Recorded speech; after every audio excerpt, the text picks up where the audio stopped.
I saw that you had him labeled as human aggressive. That's one of his issues. Okay. Yeah, he's extremely aggressive towards men. Well, not extremely aggressive, but he's very territorial. Okay. And like with my boyfriend and stuff like that, if he approaches me or approaches like my general area, Sal is going to come and like stand in between us. I see. And if there's any like sudden movements, like if he gets off the couch and like we're on the couch with Sal's gonna nip at him. Okay. Yeah. Has he ever done like an actual bite? No, he never did. I've never seen him bite. It's more like Just a nip. Yeah, it's more like if he let me know like this is his mom and I really just came into the picture with him. Okay. So it's more like this my mom, I need you to know that this my mom. So it ain't one of them aggressive bites, it's just one of those like get back. Just nips. Yeah, And that's how he is with like, children. Okay. It's like a little quick reaction and it's back. He don't bite.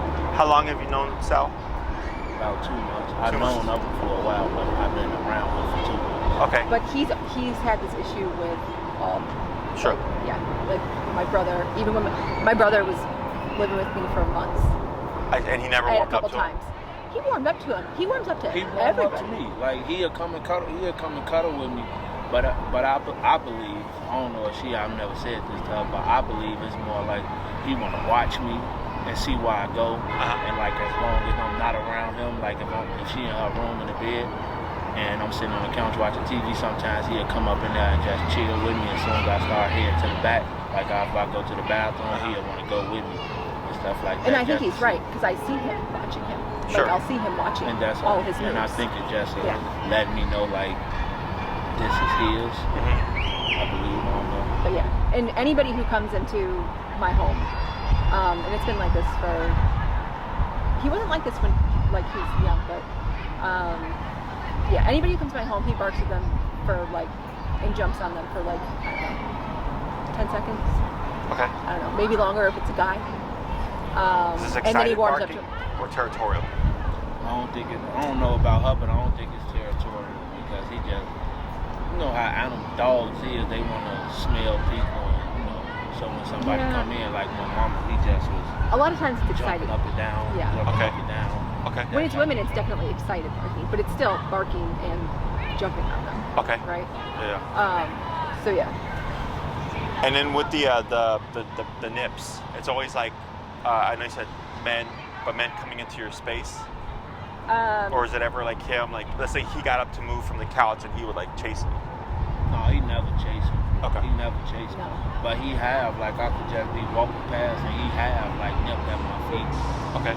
Yeah, and he does that with children. Okay. Yeah. What age? I got a Definitely. 11 and a 10-year-old. 11 to 10-year-old? So it's like from that age on down. Okay. Yeah, and definitely like the small, when they're excitable and stuff like that. Like my nieces and nephews are all 7 and under. Yeah. And I have to keep them on a leash. Yeah. When is he being reactive in those moments, or is he just like, if they go into a space, then he'll be aggressive? It's reactive. Okay. Yeah. With my 2 kids, I don't see that he aggressive with them, but he like real hyper. Okay. I ain't never seen him try to fight with him. But I think he's nipped at. His 11-year-old is nervous with dogs. His 10-year-old is not at all. Sal is fine with his 10-year-old. With the 11-year-old who's nervous around him, Yeah. Sal is more, I guess aggressive. Sure. Or maybe he's playing. I don't know. Yeah. But no bites there either, just nips. No, I've never seen him bite anything. Okay. And you've had him since when? I've had him for 6.5 years. And then he's 7.5? No, I haven't had him for 6.5 years. I've had him for, he's 6.5. I've had him for 6 years. Okay, so you got him at 6 months? Yeah. When did the behavior start? I know that when he was young, like in the first couple of years, he wasn't aggressive towards children, and I don't remember him being aggressive towards men. Because I travel a lot for work, and he always stayed with my best friend. She had a husband and a small child and stuff like that. There wasn't any of those issues back then. Okay. But sometime I don't know, between, I don't know, maybe a couple years, like before COVID and stuff like that, I know he was being aggressive towards men because like I had before boyfriends. COVID. Yeah. Okay. And I measure it because that's when I started like being like working from home all the time and being like I was like super isolated during COVID because I had MS and compromised and stuff like that. Sure. So like and his behaviors have just gotten so much worse. Correct. Both of ours have. When walking him, he also dictate her pace. And I don't know if she noticed it, but I noticed like every time she ever walked him and I was involved and I was with, he always dictates the pace. Like she goes where he goes. Yeah. True. Now that we together, we as a couple, I'm sleeping in the room, and he don't understand that you can't sleep in the bed because he's been doing it since he's been with her, which is 6 years. I think that's like another issue that like we're just gonna have to get general obedience down and stuff like that because I'm like I do need to transition him out of. Yeah, I got you. You know, but that's so I think that definitely over half of his life he's been aggressive towards men, and I think he became aggressive towards children after he just stopped really like being around them consistently, and then like my like transition back into like seeing my family like from COVID and stuff like that was like super slow. So he just really doesn't have exposure to children. So yeah, he's very reactive towards them and like gives their kids. You said that your best friend used to watch him? Yes, like in the first couple of years of his life and stuff like that, when I was traveling for work, he would stay with them at their house. Has he seen them since? No, he hasn't seen them since 2019. Okay. Have you done anything to try to address the aggressive behaviors? No, because I really don't know what to do because like I hear different things like it's either like anxiety or he's nervous or something like that, and I really just don't know how. Okay. And then like with other trainers, like this is your first No, attempt? I've never had a trainer. No. Okay.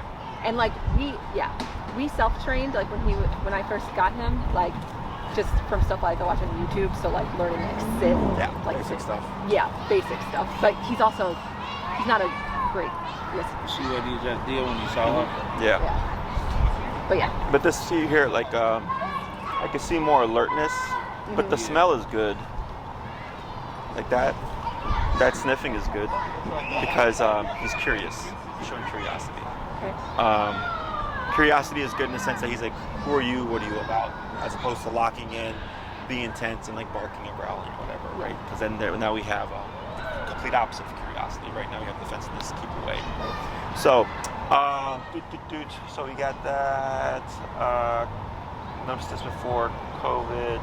When you started to see the behavior start, did anything happen in his life? Like, did something spook him? Was he attacked by an off-leash dog? Like any kind of stuff like that you can think of? No, nothing like that. There's nothing like significant. Like I can't even pinpoint exactly when it started. Like, especially with like the aggression towards men and stuff like that, I can't really pinpoint it. Okay. But yeah, I don't know. The reason why I ask is it's unusual, but it's not that it's never happened where a dog will begin to exhibit behaviors like this later on. But typically, if the puppy is not already born with these behaviors, they usually crop up around 6 months, a year, or maybe 2 years. Okay. 6 months, a year, and 2 years are very pivotal psychological shifts, personality shifts for a dog. So at 6 months, they start to go into, I call it terrible twos, teenager body. At a year, I call it teenager brain, adult body. At 2 years, we have adult dog. That's usually how they mature, right? So when we get 2-year-old brain or teenager brain, that's where like a lot of the behaviors can crop up. If I get a client who has a dog who is like completely social as a puppy, they'll note like, oh yeah, this dog ran up to us off leash and like scared my puppy at around 6.5 months, or they'll note something like that of significance, and then they'll be like, oh, and like the next day my dog was all of a sudden reactive and stuff like that. Yeah. I had a client, this was really out the ordinary. The dog was like 5 years old, and they literally moved from like one house to like across the street, and the dog never had an issue in the old house, right? They moved across the street, and this dog became highly territorial aggressive, like literally like a light switch. And then when I went over, like I was thinking, oh, just, you know, whatever, typical stuff. Yeah. The dog was legit, literally crossing the street. Like I walked in and I had a suit on, dog attacked me, and I'm like, wow, this dog. Oh, I think was that the really aggressive? Yeah, like it was like a black dog. Yes. Okay. Yeah. Literally just cross the street. It was because he was in a new environment, Yep. and like he don't know this, and now that he knows that it's mass, he gotta like secure his area whenever somebody. You could look at it that way, correct? Because when we move into a new space, you can kind of think of it as up for grabs, so to speak. Yeah. But like even that for me is like I've never seen that before. You know, I've seen dogs become territorial over the home they've been in for years, but he grew up in one house, they moved like across the street, and then all of a sudden, like a light switch, became highly territorial aggressive. Yeah, and I mean, you know, he did live most of his life until 7 months ago. I just moved back to the city. Okay. And the whole time that I've had him, I had a house like in the Indiana suburbs. Okay. And now, you know, we live in an apartment in the South Loop. But he's still, you know, behaviors the same. Yeah. Okay. So it's unusual that it cropped up like that over time. I mean, it was definitely like way towards the earlier part of his life. You know, I would say that it started when he was under the age of 2. Okay. I just can't really pinpoint when. And and like anything, like situations with other dogs. I remember when he was young, I don't know, maybe he was around 2 or something. There was a German Shepherd at the dog park who was very aggressive towards him, and that's like the only time he's ever had like a real issue with a dog. But I don't know how significant that is. Yeah, and typically like it's towards, like it would be towards dogs. You know, like if there was like a negative experience and it was with the dog, highly unlikely that it would become a human thing.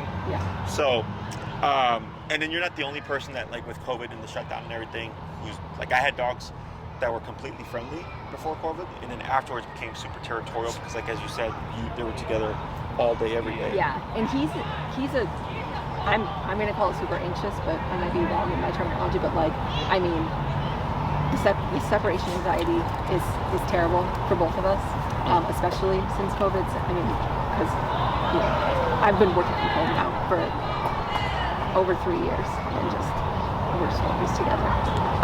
But like, he's anxious in the car, or car sick. I don't know what it is, but what does like, that look like? The anxiety? he's shaky and he pants for the entire duration of the ride. Yep. And we're talking even if it's like 3 hours. Yeah. He shakes when it starts raining. Thunder, fireworks. Have you tried any medication for that stuff? No, I did bring it up to his vet, but he didn't really do anything. And when he was just at the vet a few weeks ago, I forgot to like ask him. Okay. For the car anxiety, is that again a later thing that kind of came into his life, or you noticed that he was always anxious in the car? Well, I mean, it's definitely gotten worse. I don't, and we just really, when I lived in Indiana, we just really didn't ever drive. Okay. So. Could be part of if it. It was like short drives and stuff like that, like, but he'll still like at least like maybe shake, like even if we were like just going to drive to the dog park or something. Any apprehension with going in the car, or is he going normally? Not always.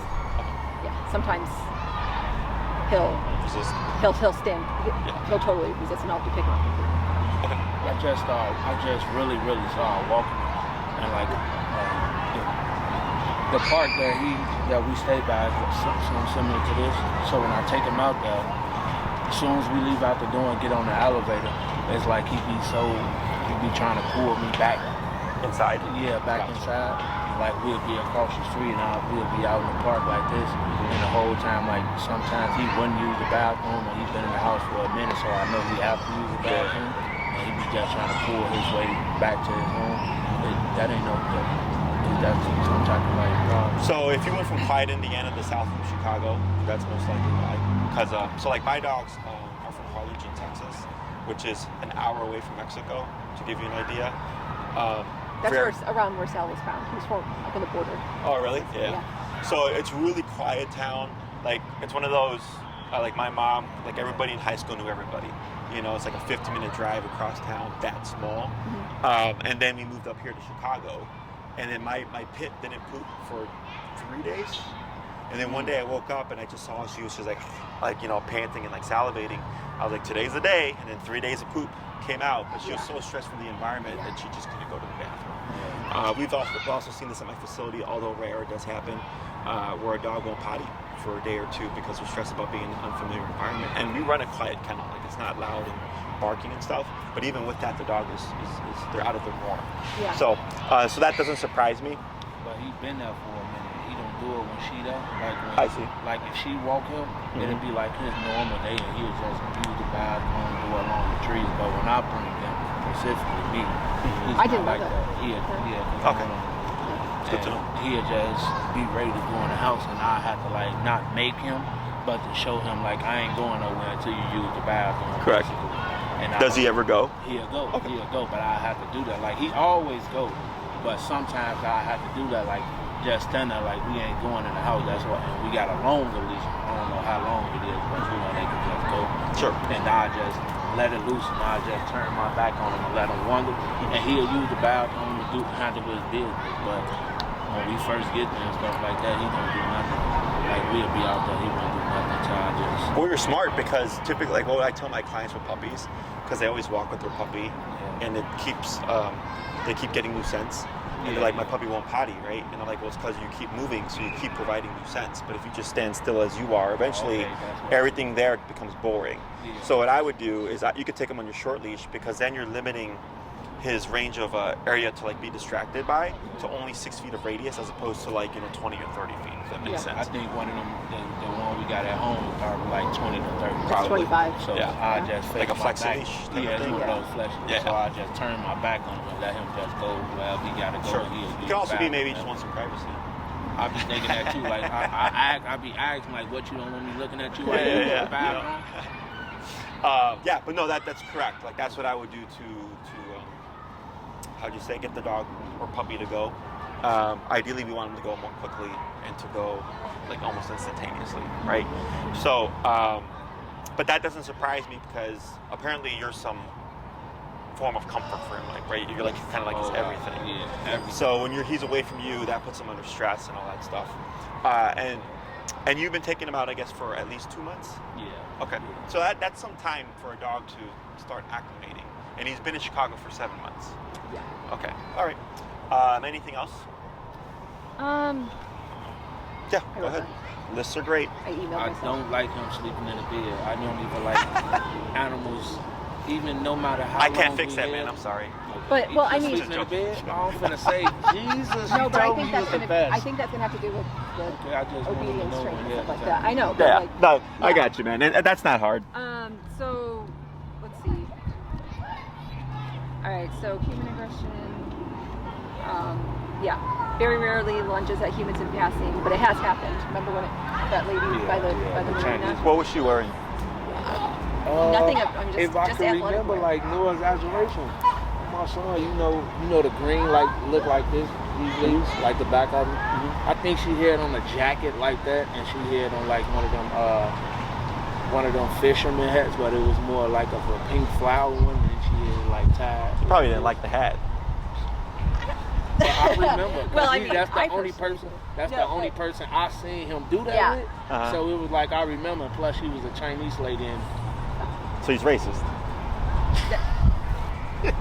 he's funny. So, anyways. funny. You get jokes and dog training, man. Yeah. That's so, good. That's good. And then with dogs, so he gets along with most dogs, but I mean, you can definitely tell that he prefers the company, of humans. Even at the dog park, he's likely to spend more time, trying to cuddle with the humans there. He'll play with dogs. Both men and women, or more? Yeah. Okay. Yeah. So in a social context, and like in that sense, he. Yeah, I don't notice a problem with men outside of when it's outside. Bless you, bless you. Come on, bro. Come on, bro. So, yeah, let's see. He sometimes lunges at other dogs, like in passing. Okay. But I would say that's maybe less than 10% of the time. Any pattern? Like, are they like dogs that are barking at him? Are they puppies? Are they big dogs? Chinese dogs? Not that I know of. Okay.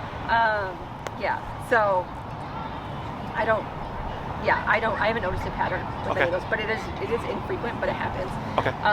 And this is even back in Indiana, or is that mainly like a Chicago thing? That's here. Okay. That's here. Yeah. Gotcha. There's a large hound in my building who he's been aggressive towards, like probably 3 times. Outside, inside. Don't Outside matter. at the in the pot, like the second floor of our building, like has like a deck with like a whole potty area for dogs. Sure. But yeah, so that dog specifically, it's a really large hound. It's not a greyhound, but like maybe I don't know. Some kind of hound. Right? Some kind of hound, but really large. Okay. So yeah. But yeah, I don't know. Oh, and I have 2 cats, and he gets on with them generally. The only time he's territorial of them. Territorial of them? No. Around them. Around them. Towards is them? when they're towards them. Is when they sniff my food. Sniff your food. Yeah. Okay. So and if you're then he'll sitting do at like a lunge in it. So if you're sitting at like the dining table or whatever, and the cats jump up to go sniff, you'll. Yeah. Okay. But he sniffed my food though. Like he'll sniff my food. No, I know. He just sniffs everybody's food, but I'm saying he can't like. So yeah.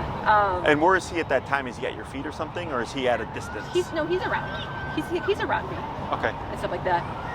But yeah, he'll do like a lunge and maybe like a quarter nip. I don't know, but yeah.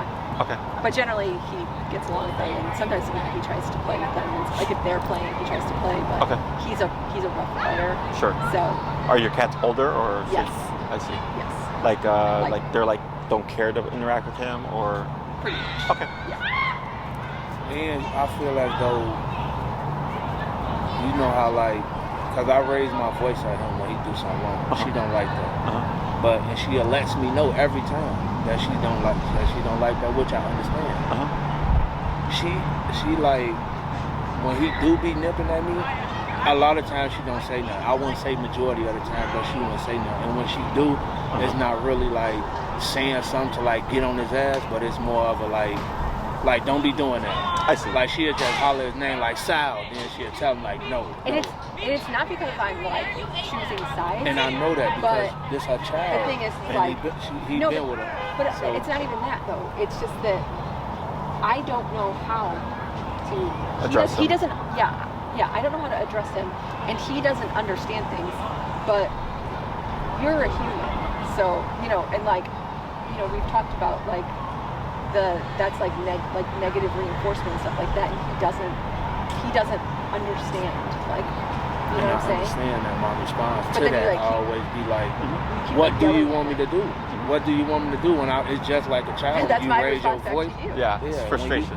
When you raise your voice at a child, especially when you a man, they like calm down. When it's a woman, they really don't. So when I raise my voice at him, he'll calm down and like he'll not do what he'll do, what he just did for me to yell at him. And that's the only way I know to like chill, bro. And she don't like that, and we both just torn. Okay. Yeah. So that's not uncommon. So I agree, like we shouldn't yell at the dog, not because like I find it to be abusive or anything, but it's because the dog doesn't know what we're saying, right? But what they do know is your energy. Yeah. So when we correct dogs, and like this is a dog bite here, this is 10 stitches, and I got other scars on my body from dog bites. There used to be 6 inch scar, but now it's like a 3-inch scar from a Rottweiler bite many years ago. And I've had to harshly correct dogs with the training tools that we use, but our energy is always neutral. Okay, the tools do all the work for us. So when we talk about applying corrections to dogs, people think like the corrections will like harm or like make the dog worse and stuff, but that's not the case. But if we bring in negative energy, that can cause the baggage, right? So like growing up, I was raised old school, I was spanked. And I feel like I was spanked correctly and appropriately to everything that happened. It wasn't excessive screaming and yelling and stuff, right? So I look back at it, I'm like, yeah, I was disciplined, right? But I have friends, when they tell me how they were disciplined, I'm like, yo, that was different than me. And it's funny because their impression of discipline is negative. They're like, I'd never spank my kid. Does that make sense? Yeah. So for me, my perspective was, it was neutral, it was appropriate, it was correct to what I was doing, and I have friends that felt like it was way over the top, and it gave them that impression. Does that make sense? Yeah. So for the dog, I look at it similarly. Even when dogs go at each other, and it can sound really nasty, as soon as it's done and resolved, that's it. Like they just let it go, whereas humans tend to keep, like, they become spiteful, or they feel bad, or they take it personal and all that stuff, right? Now you're just emitting all this negative energy, and dogs are very sensitive to it. So in my opinion, I understand the consequence of, like, I'm gonna, raise my voice at you, but if there's, like, anger or anything behind it, that's what ends up creating distrust and or creating emotional baggage, so to speak. Does that make sense? Yeah. So, but same thing, like, if you're like, hey Sal, don't do that. Again, he doesn't know what you're saying, but then at the same time, I'm gonna assume that your energy and approaching him is probably softer. Yeah, right? So now he's like, all right, Mom, you're probably trying to do something here, but your energy is here.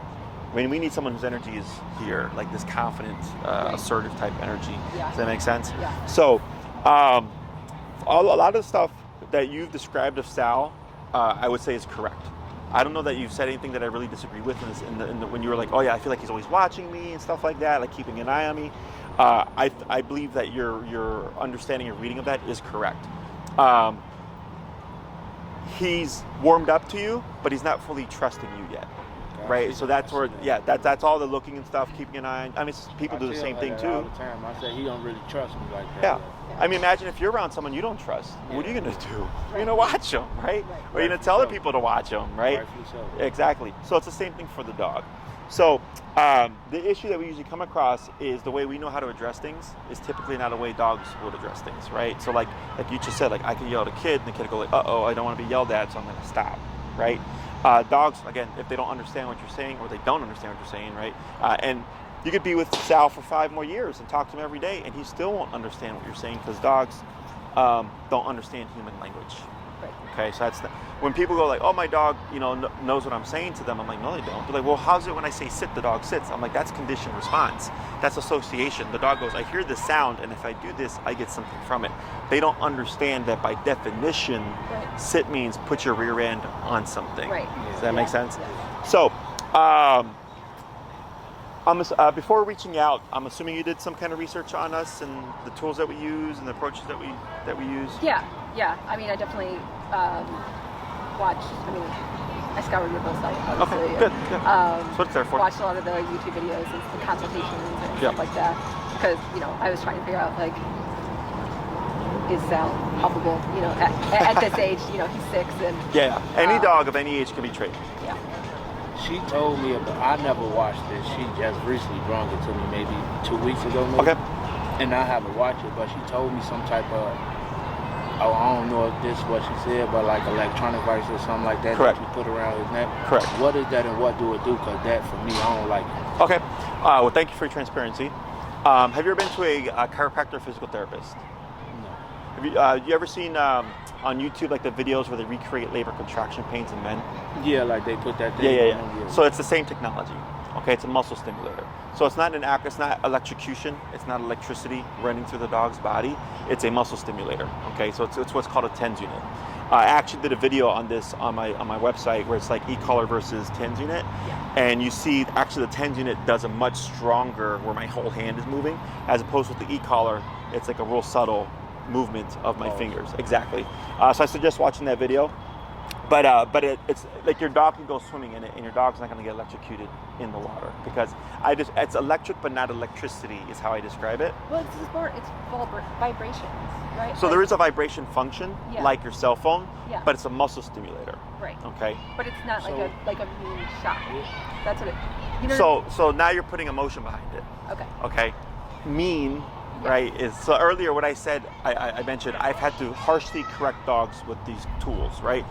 But I'm neutral, right? Because the tool does the intensity for me. So I don't need to yell, I don't need to be angry. Yeah, see, for me, the what she just said, how she just said it, that was never my problem. It was the problem of like when not saying it's a shock because I'm not sure. Yeah. But like when you do shock him, like is it one of them type of scared and he'll lunge backwards like he want to get it up off him, or is it one of them? Depends on the dog, and it's not because of what the technology is. It's because of the dog's personality type. So if you were to go to a chiropractor, right? Let's say you both went, or a physical therapist, and you tried the TENS unit. You can actually. And I know exactly what you're talking about because I've had lots of physical therapy. Okay, so you've had Yeah. So it's the exact same technology, right? Yeah. So like, let's say you both went to try this tool out, or if you went to Walgreens, I picked one up for like $40, right? And you put it on, and your sensation might be 5, and hers might be 10 because she's had experience with it. And you might say, hey, I don't like that. And you're only at 5, and she's like, really? Because I'm at 10 and I feel fine. Right. Because everybody has different sensitivities. So you could just press a button and level. Correct. Okay. We have 127 respective levels. Okay. In the device that I used in the video, I believe there was 7 different types of settings with 10 different types of intensities per setting. Okay. So technically only 10 intensities, right? So with the tools that we use, we have 1, 2, 3, 4, 5, 6, 7, all the way up to 127. So I can really fine tune it. If your dog overreacts to 30, I go, hey, that's too much. And I go to 20, but your dog's not reacting to 20. Now I have 21, 22, 23, all the way to 29 to try to pinpoint what exactly is going to work for the dog. Every case is different. I unfortunately cannot say your dog's number will be low or anything like that. Personality type, breed, size, age, none of that stuff matters. I worked with a 7-month-old cream golden retriever, and they're like, oh, he's the sweetest dog. He's going to be so sensitive. His number was 90 when we first started, okay? But by the end of class, his number jumped down to 70. By the second week, his number jumped down to 40, okay? Because even though he was a sweet puppy, he was still physically tough. Yeah. Does that make sense? Yeah. So temperament, it doesn't matter. You just said, so do it like tone is aggression? So what we do, right, to explain the theory, the reason why we use a remote collar is immediately we get off-leash control, okay? So if a dog were to happen to get off-leash or whatever, you still have the ability to regain control of your dog. Or like, let's say you're in a setting where you're in your own home, you have a guest come over, you know he's not a big fan of this guest, right? We have exercises that we would do so that he would be neutral. But let's say the guest does something like jump up and clap, and he's like, hey, don't clap in my house, and he were to charge at him, we would want to... He hyper too, but he like, not scatter dog, but nervous around. See how we could control, you know? Yeah, because if he charges, if you don't happen to have him on a leash, well, now I have this thing that's a depressible button. Now I can correct the behavior without needing any kind of physical connection to the dog. So the reason why we use remote collar is I call it a bite on a button. We wanted the dog to understand it technically as a dog bite because that's how dogs communicate. He's giving you perfect examples, right? You said one time he nipped at your feet. You just said with Deshaun, right? Tried to, I guess, nip or something, right? Yep. So he's using this physicality. You know, like he did, like did his lunch thing. It's okay. So with the nipping, that's physicality, right? But he's throwing threat of it. He's like, hey, if you move too quickly, if you clap too loud, whatever, I don't like it, I'm gonna get you to stop, right? He just hasn't either had the opportunity or doesn't have the confidence to go 100%. Does that make sense? Because every dog is capable of biting. I don't care what the dog is. I don't care if it's a golden retriever or a Chihuahua or a Rottweiler or whatever. Every dog with a mouth and teeth can bite. It's just, is the dog's personality type the type to do so? So the same thing with humans, right? Some humans want to avoid confrontation. They want nothing to do with it.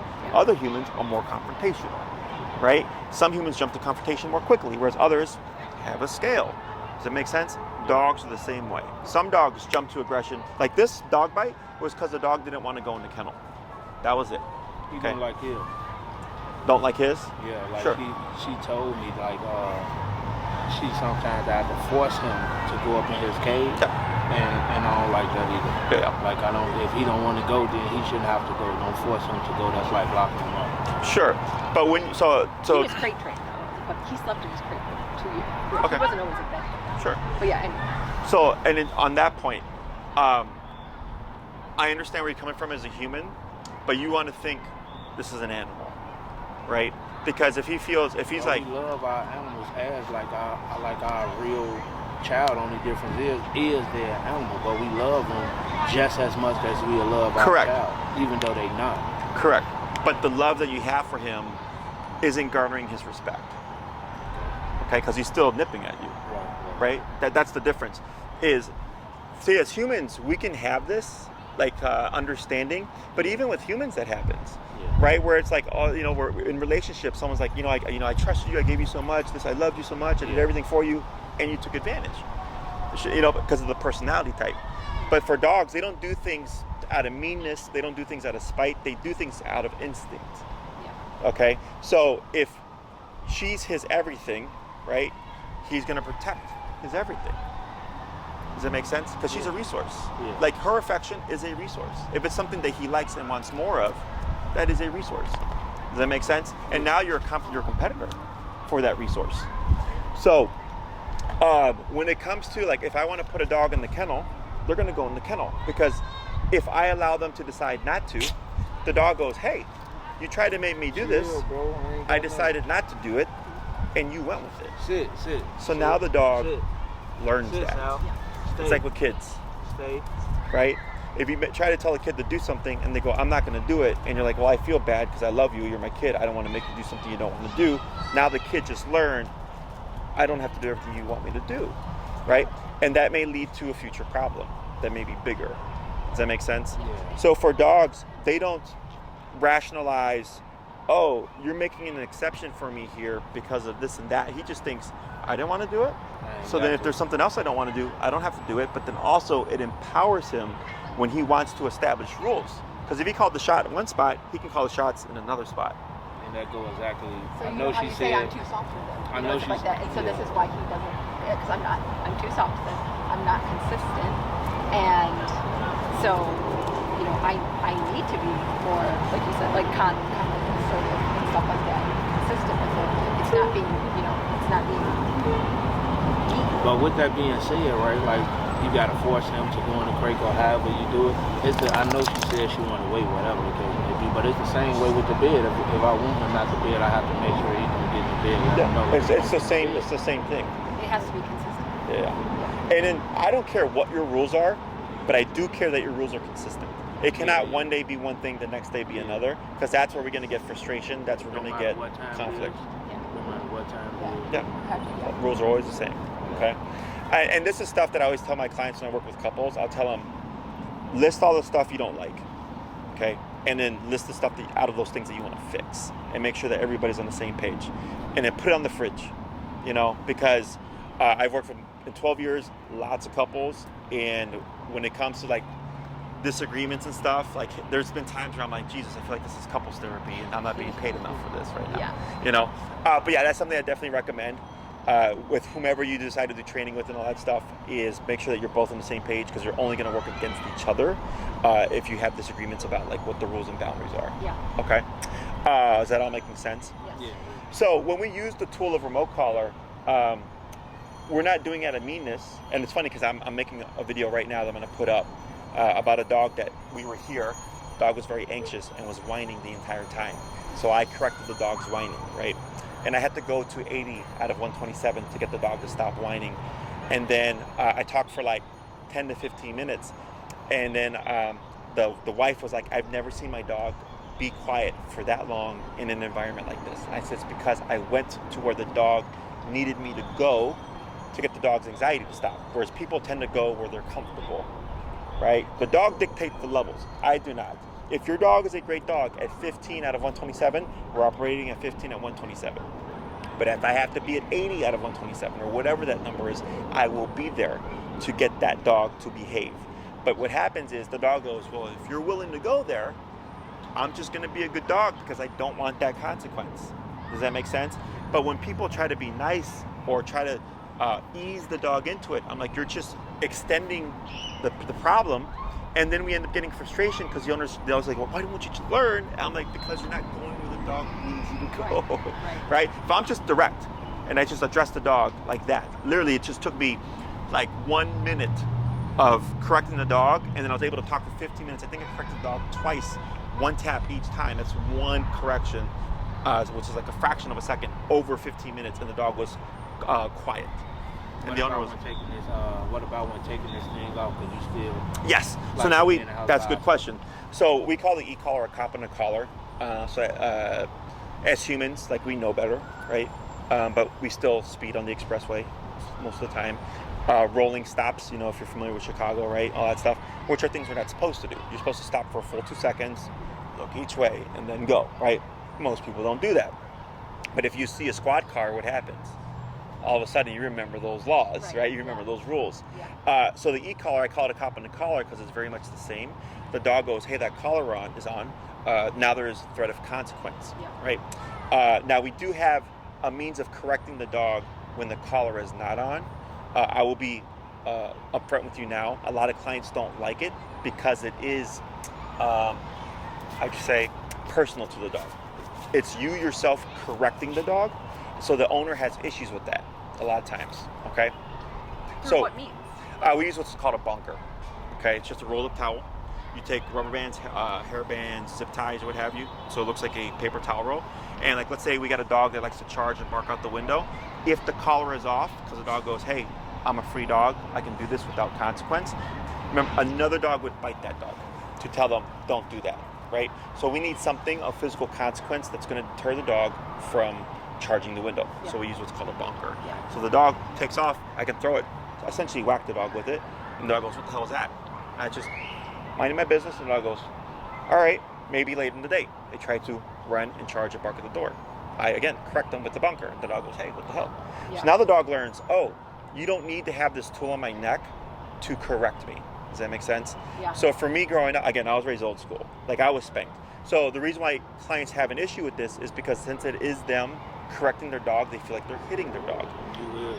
Yeah. Right now, if you Exactly. explain it to me, I don't think that we'll do that. Right. So that's why for me, I was like, I was raised old school. I was spanked, and another person may say like, oh, that's hitting. I'm like, well, I don't view it as hitting because again, I was disciplined appropriately.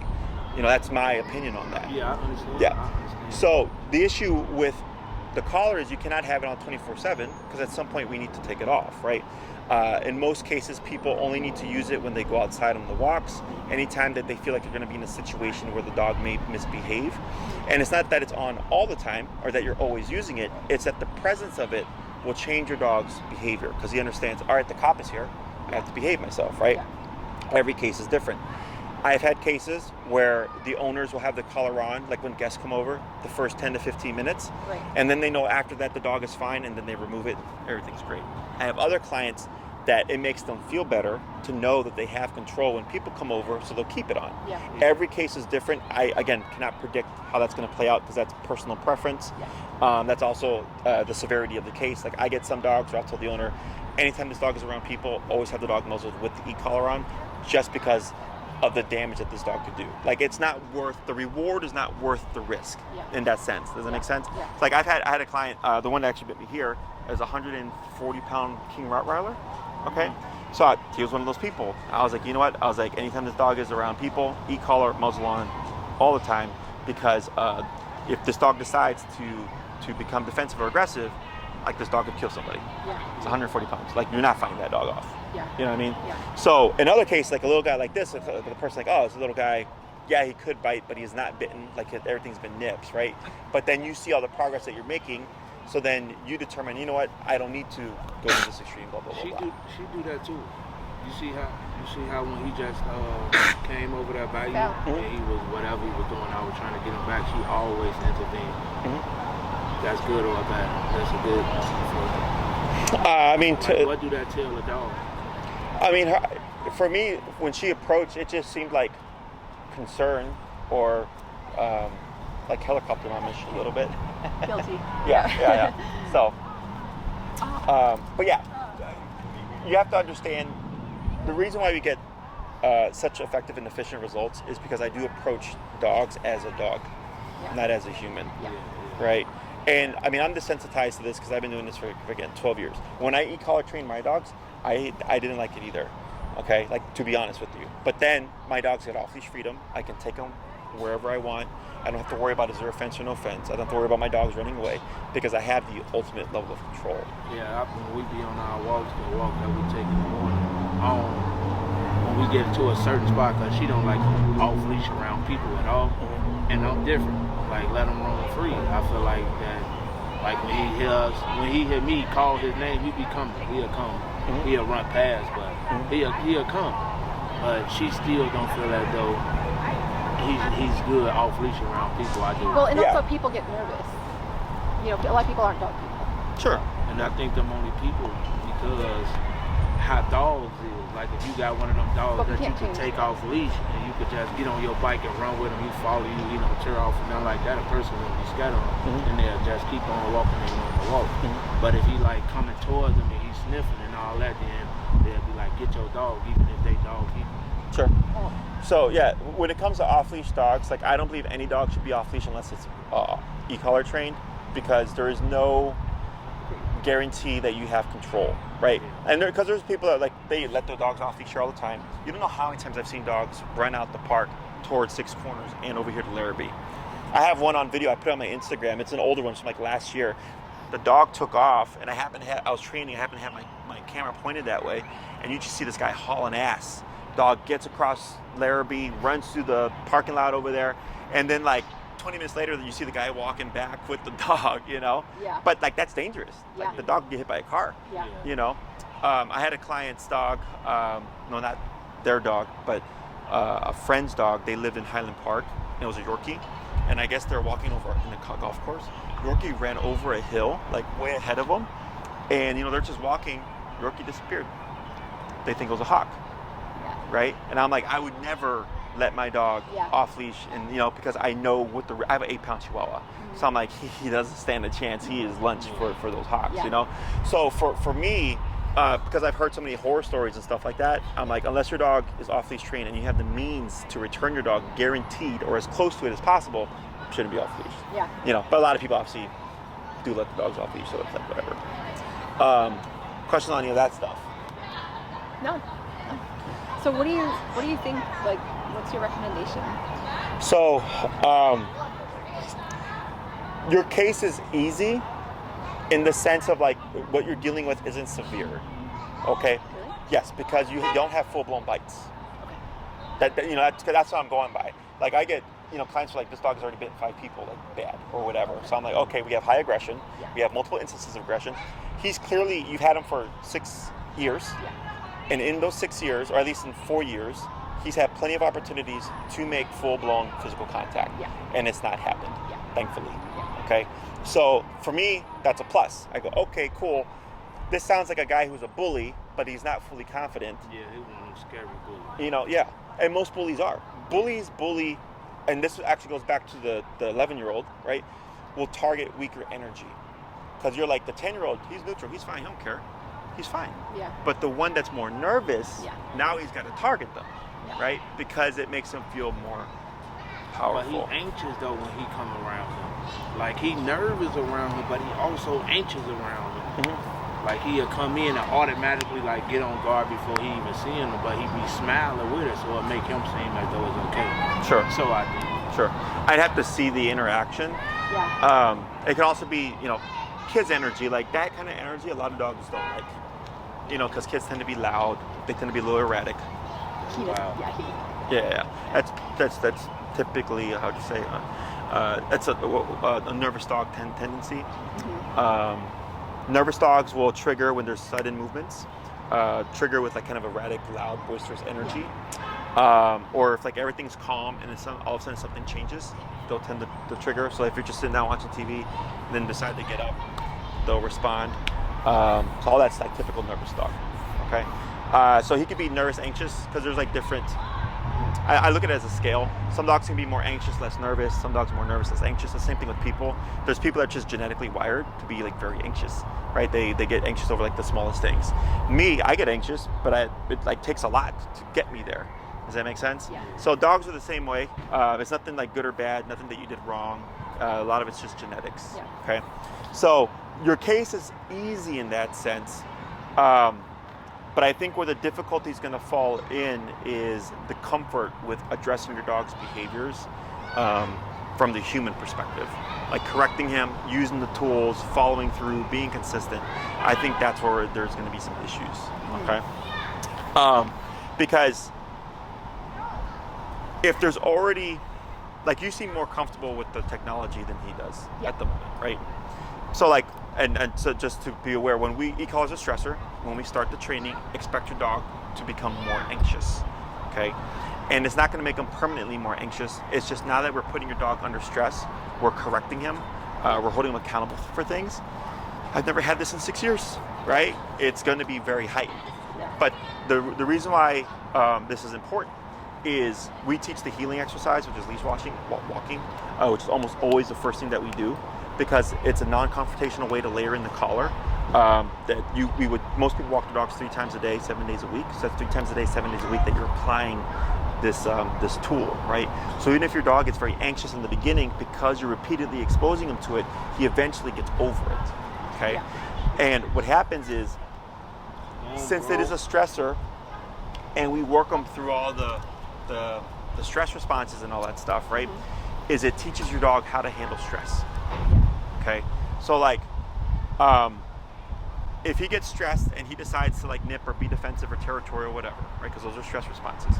It's because he doesn't know how to handle the situation, right? So if we put him under stress in a controlled context and work him through it, I've had dogs flip out and like bite the leash and all that stuff. We just work them through it, right? And the dog goes, okay, well I tried it. Didn't work, didn't get me what I wanted. You still kept doing what you wanted to do and I had to cave. Yeah. The dog goes, oh, well I guess this is no longer an option because it didn't work. Yeah. Or we correct the dog for it. So if the dog, like if I work with the dog and they try to bite me and I correct them for trying to bite me, the dog goes, okay, well you tried to make me do something, I tried to bite you, it didn't work, I got corrected for it, I got more of the thing I didn't like. What happens if I just go with the flow? Nothing. Yeah. Everything's fine, right? Same thing for me. Like I knew if I didn't do certain things growing up, right, I wouldn't get spanked. Right. That's the game, right? Yep. So the first thing we'd always start with was a healing exercise. We expect to see an increase in anxiety and stuff. It's not permanent. It will resolve itself as we continue to work the dog, okay? And then we see, what does it change? You might find, hey Jesse, ever since we started doing the healing exercise, his territorialness or whatever in the home has dropped down like 50%. Like I have a client that her dog, whenever one of her sons would enter the room, would get up and charge him, okay? After she started the training, she noted on her 5th class, like 2 months in, the dog only did it once in those 2 months. Just one, and we did nothing for the behavior. Mm-hmm. We did nothing. Yeah. And she's like, yeah. When I come in the room, we do that. He'll charge you? Yeah. So the reason why that is because once a dog gets physical consequence and starts to go like, oh wow, you can bite me back, it changes the decisions that they make. You know, same thing for humans. If a bully bullies a kid, and then that kid one day beats up the bully or whatever, the bully goes, all right, well I can't mess with you now. You're no longer a target for me because you can match me. Yeah. They're going to go for a weaker energy. Does that make sense? Yeah. Same thing for the dog. Once you start giving them consequence, the dog's like, oh, wait a minute. You mean you could do this back? You know? So every case is different. I get literally some that it's a 180 after the first class. I get others that take like 5 to 6 classes. You know, every case is different. There's a lot of variables in play. There's the intensity of the behavior, the dog, the temperament, all that stuff. The owners, how do they feel about the training? Are they actually following through with the training? Are they being consistent? Are they going to the level they need to go to correct the dog? Like there's all these variables in play. But as long as people are following through, even if we get a difficult dog, if we get a good owner, we'll make a lot of progress, okay? So in terms of time, so we have 6, 9, and 12, 3, 6, 9, and 12. Yeah. I would put you more at the 9-ish. Oh, okay. I thought it was going to be the full 12. No. Okay. I would put you more at the 9-ish. Okay. Because I only teach what I feel is going to benefit you. There's no need, unless you want it, to teach everything. Okay. So the main obedience that we have to cover is heel. That has to happen. That's always class 1. That's a 2-class exercise. Okay. If you're following through the instructions well and as instructed, we should make progress pretty quickly. By the 3rd class, we can start jumping into behavioral stuff, which is like the behavior in the home, technically even stuff like the bed or whatever, because it simply don't do that. Okay, so behavior and obedience are different. Obedience is do this when I tell you. Right. Behavior is don't do that because I don't like it. Right. Okay, so behavior is typically easier because it's just I don't care what you do, but don't jump on the bed. Yeah. Right? I don't care what you do, but don't nip me when I walk past you. Right? So that's simpler. So we'd cover that because I want to get that in as soon as possible because everything then is about time. Okay. If your case was like more severe, then it'd be like, you know, we're trying to slowly transition to it. For you, I'd most likely jump in by the 3rd class. Okay. 4th class, I would want to suggest recall, which will allow you to have your dog off leash if you would choose. Mm-hmm. Even if it's like I wouldn't let my dog off leash, Well, what if one day your dog does get off leash, right? You want to have the ability to be able to return your dog just in case, okay? So it's a skill that every dog should learn. The fifth thing would be stationary control. So I cannot get your dog to like, the 11-year-old or whatever. But one thing that we can do is teach coexistence. So when we have stationary control of, hey, go there and lay down and don't move for the next 3 hours while the kids play. Now the dog's like, all right, well, this is my safe space. I'm here. The kids are playing. That has nothing to do with me. Okay. Does that make sense? You're giving them some kind of direction. Yeah. Now, I have exercises that we can do to build a relationship between you and him, so like the nipping and stuff stops, because it's not just correcting the behavior, there's also like building the relationship. Yeah. Same thing with the 11-year-old. Correcting the behavior should it happen, but at the same time trying to build trust in that relationship so that he warms up and goes like, okay, like you're one of the family now. Yeah. Okay? That is important to me. And that's where like the extra classes come into play, because obedience is straightforward. If you're doing your homework, I know I can get done week by week. Behavior, however, once we address something, we check on it like every week. Okay, we keep tabs on it. So the third class, we will take a tangent from heal or obedience, cover some behavioral stuff. We come back fourth class. Now we're taking a tangent back to obedience while we work on the other thing, right? Because we need some more skill sets. And then we come back to do a little bit more behavior, but in the meantime, we're still talking about it, right? Yeah. So if there's any questions like, hey, Jesse, this happened, I don't know if I did this correctly or did I screw up because, the dog yelped or whatever, I go, okay, let's talk about it. Here's what happened, here's how we resolve it. Okay, now let's teach some skills, okay? Because you need time for behavior to change, right? Like for humans. Like I'm trying to get back into going into the gym again. I've had a couple of weeks where I went 3 times, and this past week I only went 1 time because I'm trying to get back into the habit, right? That behavior is going to take time before it's reliable again. Same thing for the dog, okay? Now let's say things are going really well. We're just making a lot of progress. I go, okay, well, it's just pretty straightforward, and I would keep teaching you stuff for more control. The more control you have, the more options you have. I don't want to make a robot, okay? Everybody always thinks when we do e-collar stuff, they're like, oh, you're trying to make a robot. I'm like, no, but I do want a dog that listens. Because if you know your dog will listen, in any environment, your dog gets so much more freedom. When humans get reactive dogs, I had a client, she lived like on the 20-something floor of an apartment building. She used to take the stairs because she couldn't take the elevator because her dog was so reactive. So, and she would go out like at 2 o'clock in the morning and stuff, like at these really late times trying to avoid dogs. And once we did the e-collar training, by the 3rd week, she was taking the elevator.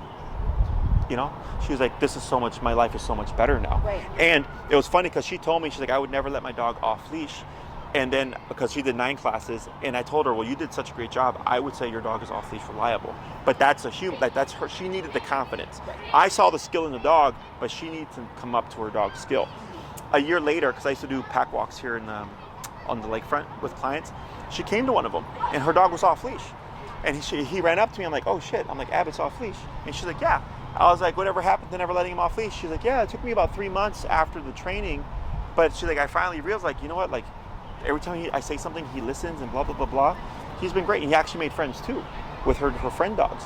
So because she had that level of control and stuff, her dog's world opened up so much more, okay? So with the discipline and stuff, we're doing it because we want more for the dog. Like, I want your dog's life to get better. I don't want it to get worse, okay? Yeah. Questions on any of that stuff?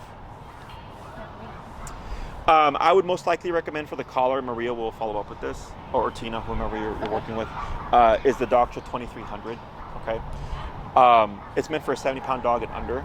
The reason why I suggest that collar is anytime I'm dealing with any kind of defensive or aggressive behavior, I always want to just have a step above, okay? You get more from less. Okay. So there's a collar meant for 35-pound dogs and under, okay? Right, I saw the... Yes. Yeah. So that collar, let's say his number could be 60, but then on the 2300, his number could be 20, right, or 25. Right. We get just that much more out of it. Okay.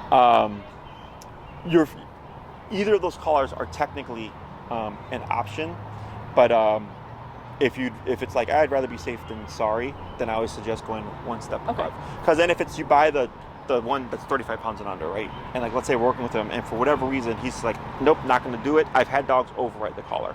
Where we could be maxed out and they're like, nope, not going to do it. Okay, so now we're stuck. So the owner has to turn around, return the collar, go order a new one or whatever, and wait for it, and then everything gets disrupted. Yeah. Okay. There is another collar called a Black Edition. So the 2300 has a box, a large box. The Black Edition is a curved collar.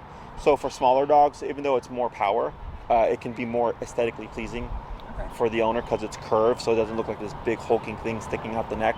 Whereas the 280C has a small little box, so it doesn't look, how do you say it, like so large. Okay, but the same efficacy, like. Yes, and that was actually for a 70-pound dog and over. But again, I could put on my 8-pound Chihuahua; he would be perfectly fine, just because it's more from less. Yeah. Okay. Hey guys, so my next one's here. So if you have any other questions you may have forgotten to ask, please feel free to reach out. Okay. I suggest sending them like some links to the videos and stuff. Yeah. There's one. I'm gonna go home and Yeah. There's one of a dog named Lake, who's a pit bull. Like a consultation? No, it's a training video, Oh, training, right, okay. where she shows up super reactive to everything, Okay. and I work her through it. It's on my website, so if you go on my website, canperspective.com, Yeah. and you scroll up on the homepage, you'll see like a row of 3 videos. It's going to be one of those. Yeah. Okay, and there's another one of a dog named Birdie. They came from Austin, and she was like a 1-class turnaround. Those 2 videos are very good to watch because I explain and use footage of training to like show like this is how this works. Okay. Okay, guys? Yeah. All right, it was a pleasure meeting everybody. If you have any questions, just let us know. Okay, and then appreciate you. Maria will reach out to me? Yes, or you can reach out to her. Okay. Okay. If you want to make things a bit more streamlined, you can email her, say, hey Maria, let's go with this, and here's our schedule. Okay. Because that's what she would ask you for. She would ask you for your schedule, so she can look over mine to see where you would fit, and then send you the contract and all that other stuff. Okay. Okay. All right, Awesome. Take care. Thank you so much. All righty, guys.